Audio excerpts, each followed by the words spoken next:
প্রিয় দর্শক বন্ধুরা, সবাইকে স্বাগত নতুন একটা ভিডিওতে। আশা করছি আপনারা সকলে ভালো আছেন আর আমিও ভালো আছি। প্রিয় দর্শক বন্ধুরা, আজকে আমরা বিশেষ কয়েকটি টিকা নিয়ে কথা বলবো, যেটা আমাদের বাণিজ্যিক খামারের জন্য বা এমনি খামারের জন্য অনেকটা গুরুত্বপূর্ণ।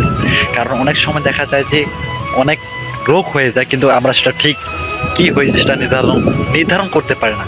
তার জন্য বেস্ট হচ্ছে সঠিক সময় সঠিক টিকা প্রদান করা দরকার। সো আমাদের কোন রোগের জন্য কী কী টিকা প্রদান করতে হবে, আজকে আমরা সেসব বিষয় নিয়ে আলোচনা করব। এবং তার সাথে যেটা জানবো সেটা হচ্ছে যে অতিরিক্ত দানাদার খাদ্য সরবরাহ করলে কী কী সমস্যা হতে পারে এবং এর প্রতিকার কী, এ থেকে আমরা কীভাবে মুক্তি পাবো। তো চলুন কথা না বাড়িয়ে শুরু করি। বন্ধুরা, আজকে আমরা খামারের জন্য যে কয়েকটি বিশেষ টিকা আমাদের প্রয়োজন, অর্থাৎ ভেড়ার মৃত্যু ঝুঁকি কমানোর জন্য যে টিকাগুলো আমাদের প্রয়োজন। কারণ একটা খামারের জন্য একটা টিকা অনেক গুরুত্বপূর্ণ এবং আমাদের সেই রোগ ব্যবস্থাপনার জন্য জরুরি ব্যবস্থাপনা রাখা আমাদের অনেকটা গুরুত্বপূর্ণ, কেননা আমাদেরকে এই ব্যবস্থাপনা রাখতে হবে। আর অনেক সময় আমরা দেখা যায় যে এই রোগের চিকিৎসা অনেক ব্যয়বহুল হয়ে যায়, আবার কোনো রোগের আবার নিশ্চিত কোনো চিকিৎসা নেই, আবার চিকিৎসা থাকলেও সেটি অনেকটা কাঙ্ক্ষিতভাবে আমাদের জন্য প্রয়োজনে আসে না বা সেটি সঠিক কাজ করে না। তো যে কয়েকটি রোগের বিশেষ টিকা রয়েছে সেগুলো যেন আমরা নিতে পারি এবং নেওয়ার পর যেন আমরা আমাদের খামারের যে মৃত্যু ঝুঁকিটা রয়েছে সেটা যেন অনেকাংশে কমিয়ে আনতে পারি, যাতে করে আমাদের খামারের উৎপাদনটা ঠিক থাকে এবং তার সাথে একটা লাভজনক এবং টেকসই ভেড়ার বাণিজ্য খামার আমরা করতে পারি। সো প্রথমে আমরা যে টিকার নিয়ে কথা বলবো সেটা হচ্ছে যে খুরা রোগ।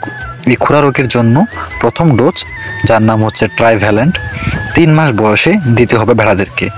তারপর যেটা হচ্ছে যে বুস্টার ডোজ ট্রাইভ্যালেন্ট, একই কোম্পানির, যেটি 9 মাস বয়সে ভেড়াদেরকে প্রদান করতে হবে। আর খুরা রোগের টিকা প্রতি 6 মাস পর পর প্রদান করতে হবে।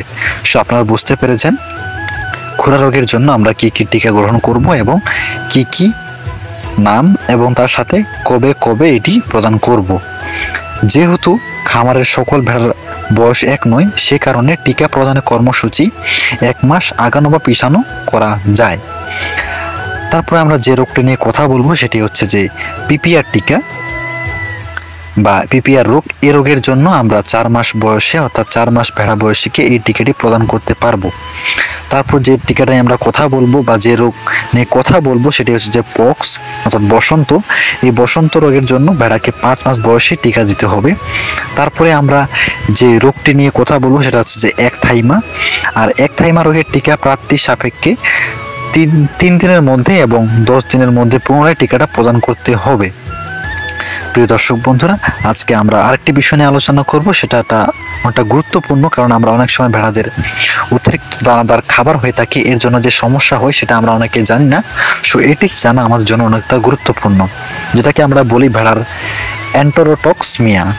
এই রোগের ক্লোস্ট্রিডিয়াম এবং পারফ্রিজেন্স টাইপ ডি জাতীয় ব্যাকটেরিয়া সংক্রমণজনিত রোগ। এই রোগে আক্রান্ত ভেড়ার কিডনি নরম, থলথলে ও ফুলে যায়। ভেড়াকে অধিক পরিমাণে দানাদার খাদ্য প্রদান করলে ক্ষুদ্রান্তে বিদ্যমান এই সকল জীবাণু অতি দ্রুত বংশবিস্তার করে এবং এক ধরনের টক্সিন তৈরি করে, যার প্রভাবে ভেড়া লক্ষণ প্রকাশের আগেই মারা যায়। আর যখন লক্ষণ প্রকাশ করে সেগুলো হচ্ছে যে সাধারণত কোনো লক্ষণ প্রকাশের আগে এই ভেড়াগুলো যেহেতু মারা যায়, ভেড়ার পেটের প্রচণ্ড ব্যথা হয়, ফলে ভেড়া মাটিতে শুয়ে পা ছোঁড়াছুড়ি করে, গায়ের তাপমাত্রা অনেক কমে যায়। আক্রান্ত পশুর শ্বাস প্রশ্বাসের হার বেড়ে যেতে পারে, অর্থাৎ অনেক দ্রুত শ্বাস নিতে পারে এবং পাতলা পায়খানা হয়, দুর্বল হয়ে যায় এবং অল্প সময়ের মধ্যে মারা যায়।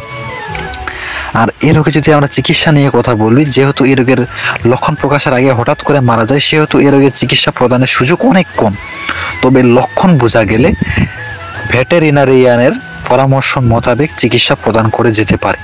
আর আমরা যদি এই রোগটা প্রতিরোধ করতে চাই, তাহলে প্রয়োজনীয় পরিমাণে অতি দানাদার খাদ্য আমরা কখনোই ভেড়াকে সরবরাহ করব না বা দিব না।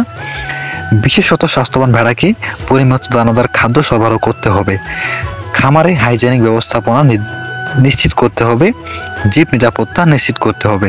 আশা করি বন্ধুরা আপনারা বুঝতে পেরেছেন। দেখা হচ্ছে নতুন ভিডিওতে নতুন বিষয় নিয়ে। ভুল হলে ক্ষমা চেয়ে দেখবেন। ধন্যবাদ। প্রিয় দর্শক বন্ধুরা, আমাদের ছোট্ট ভিডিও আপনার ভালো লেগে থাকে, আমাদের ছোট্ট চ্যানেলটিকে সাবস্ক্রাইব করে পাশে থাকবেন আর পাশে থাকা বেল আইকনটা ক্লিক করে রাখবেন। আর অতিরিক্ত বাতাসের কারণে ভয়েসের একটু সমস্যা হচ্ছে, আর আমার সেরকম স্টুডিও নেই, যাই বাহুক। সো দেখা হচ্ছে নতুন ভিডিওতে নতুন বিষয় নিয়ে। ভালো থাকবেন, ধন্যবাদ।